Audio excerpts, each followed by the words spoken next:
How do we win the battle with disease? Sometimes the disease-fighting part of our body will win that battle, but sometimes we need a little bit of help. We've all taken an antibiotic, maybe needed a skin cream, or seen someone use an inhaler. But when we're trying to develop these drugs for the first time, we first have to understand how the disease works. Technical difficulties. We first have to understand how the disease works. We need to find a target so we can fix the problem.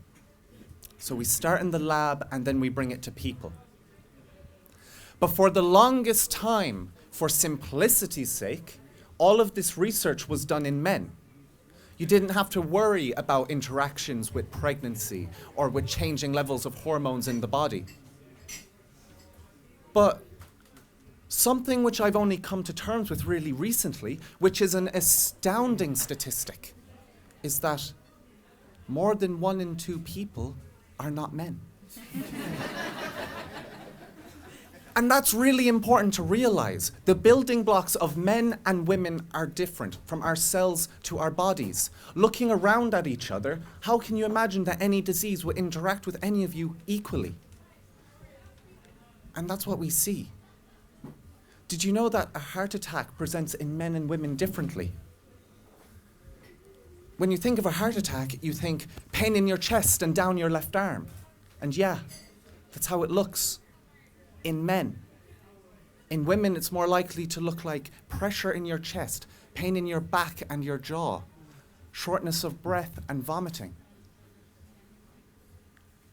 And because we don't recognize these symptoms, women go 30% longer to receive treatment than men. My work is looking at sex differences in the brain. I'm looking at how stress affects men and women differently when it happens before and during puberty into adulthood. And it's so important to understand because stress is such a risk factor for so many diseases, and we're only now tying these loose ends together. We're trying to understand these differences so maybe we could treat diseases in men and women differently when the disease isn't treating them equally. So prepare for a future where we are developing drugs not just for the benefit of mankind, but for the benefit of womankind also. Thank you.